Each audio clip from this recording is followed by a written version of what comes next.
What are you more afraid of, a shark or a coconut? The question sounds ridiculous, almost like a joke. Sharks are apex predators, razor-sharp teeth, lifeless eyes, the subject of countless terrifying blockbusters.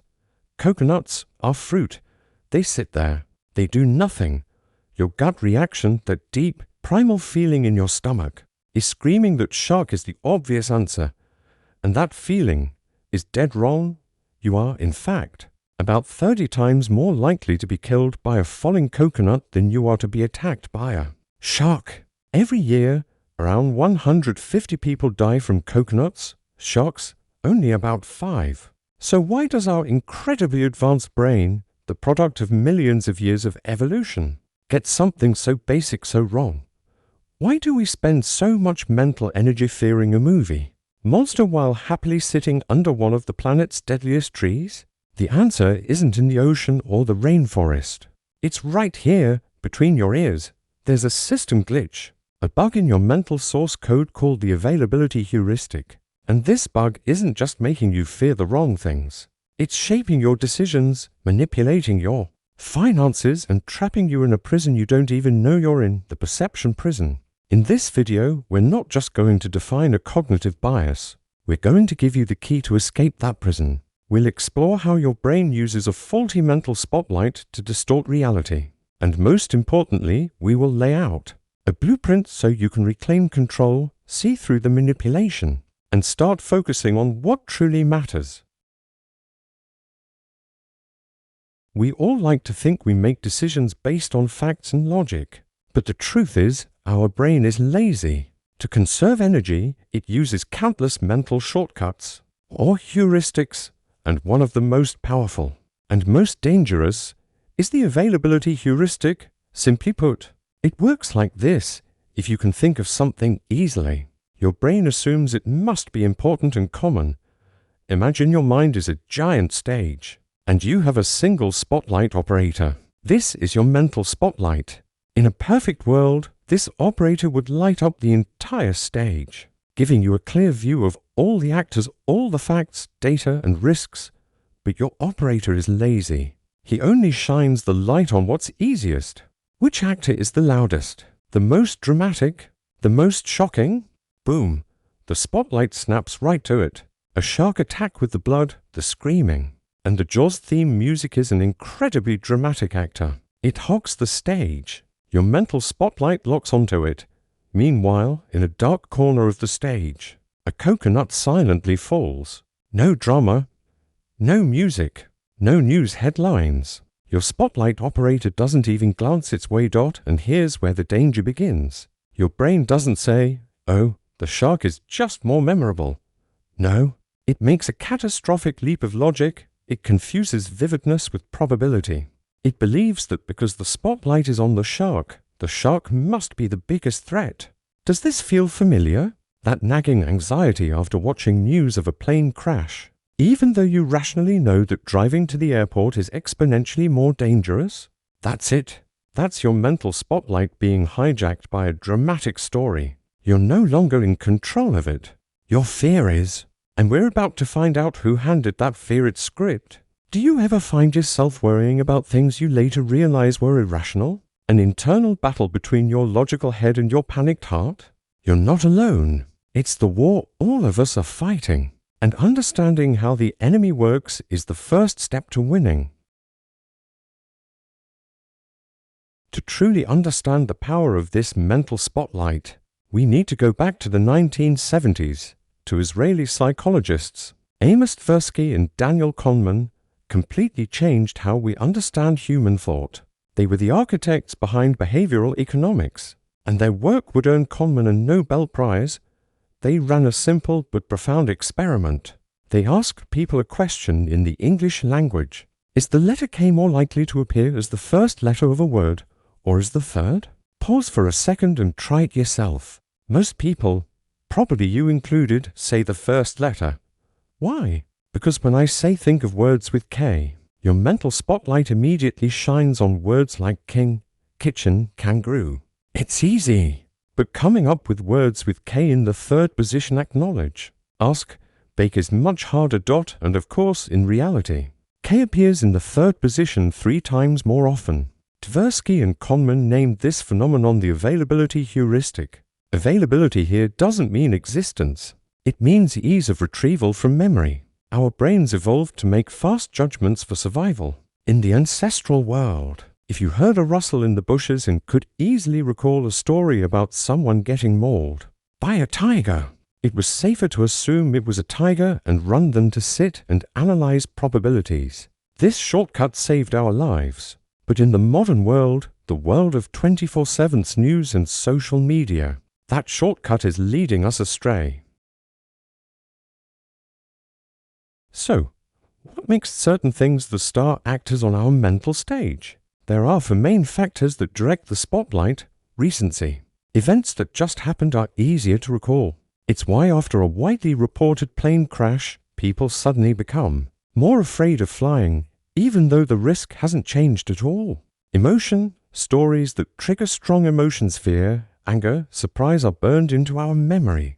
A story of a single child abduction, incredibly rare, will always outshine a statistic. About car accidents, far more common.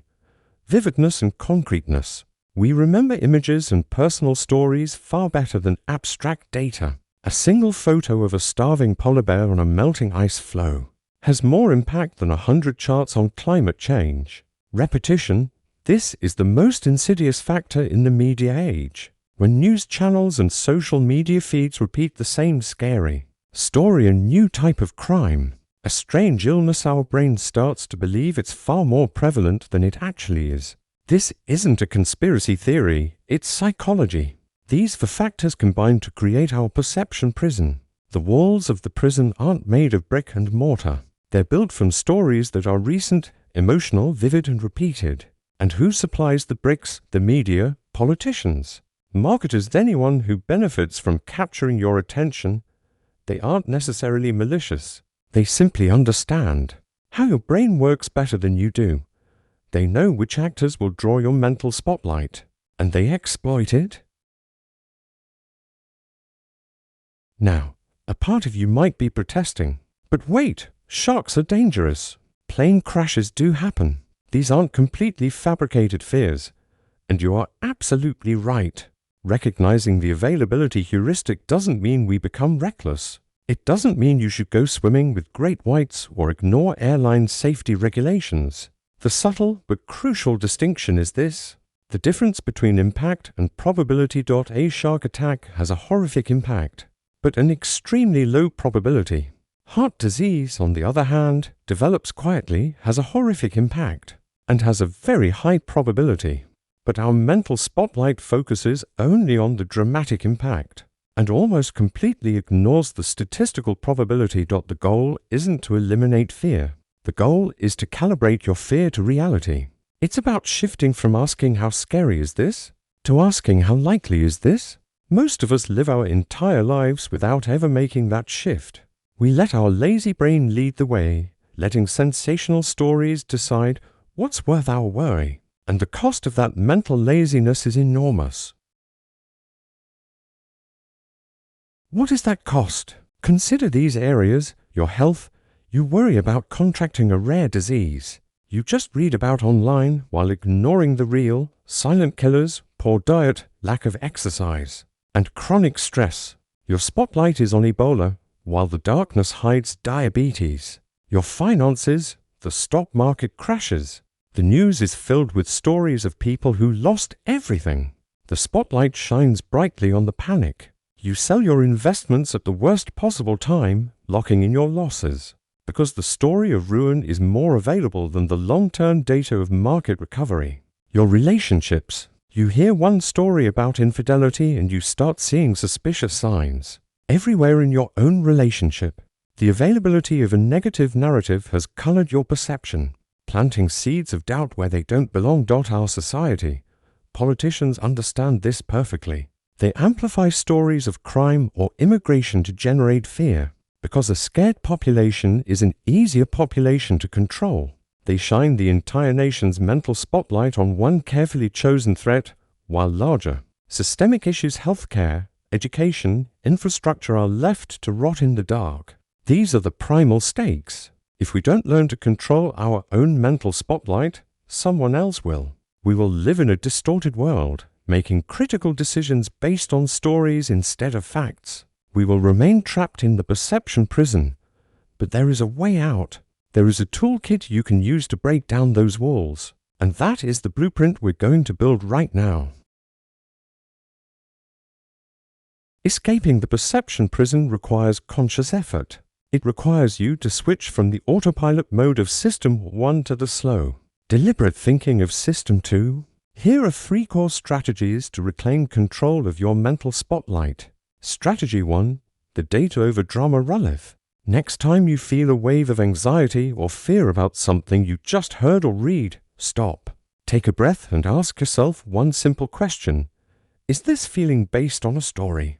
Or is it based on data? Your brain will fight this question. It will say, but the story feels so real. Your job is to gently acknowledge the feeling and then deliberately go find the data. Worried about airline safety? Don't just recall the image of a crash. Look up the accident rate per million flights. Hint, it's incredibly low.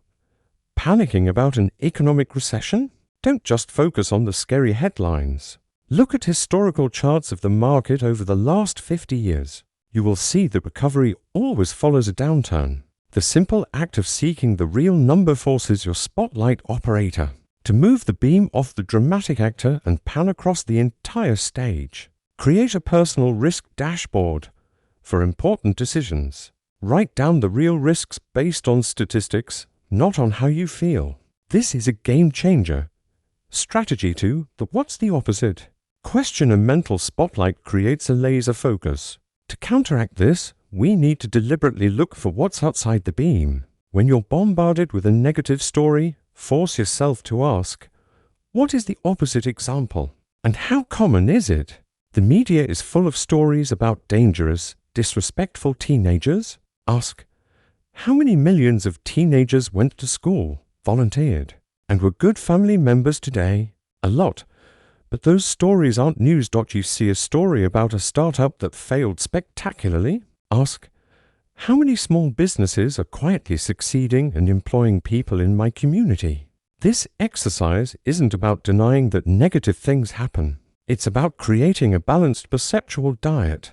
It forces you to acknowledge that what the media illuminates is often the exception, not the rule. By actively seeking the neglected data, you are building a fuller, more accurate version of reality for yourself. Strategy 3. The slow thinking switch. Daniel Kahneman calls this the interplay between System 1 fast, intuitive and System 2 slow, analytical. The availability heuristic is a product of System 1. To fight it, you must deliberately engage System 2. How? By creating friction in your decision-making process. For important decisions, financial, health, career, implement a 24-hour rule. Never make a choice based on an initial emotional reaction. Give yourself time for the drama to fade and for logic to have a chance. Explain your decision to someone else. The act of verbalizing your reasoning forces you to move from feeling to logic. If you can't explain it rationally, it's likely your decision is being driven by the spotlight, not the facts. Think about it as an outsider. Ask yourself, if my friend were in this situation, what advice would I give them? This act of distancing yourself removes the emotion from the equation and allows for a more objective perspective. These 3 strategies, data over drama, the opposite question, and the slow thinking switch, are not quick fixes. They are mental training exercises. Every time you use them, you are strengthening your control over your mental spotlight. You are slowly, deliberately, dismantling the walls of the perception prison.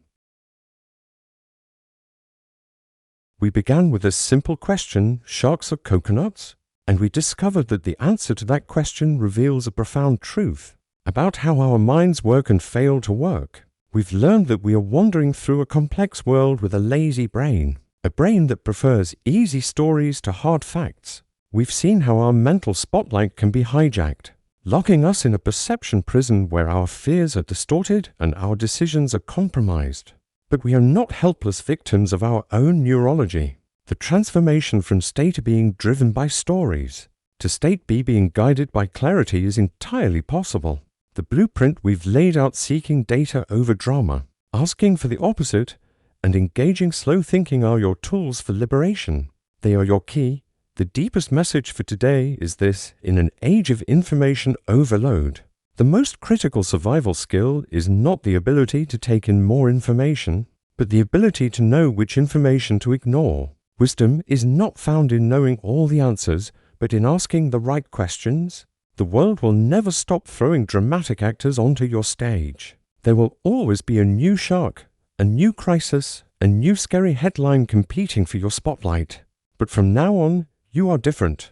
You are equipped. You can see the prison, and you know you hold the key. The question I want to leave you with is this: the next time you feel that fear rise, will you let your mental spotlight control you, or will you be the one in control?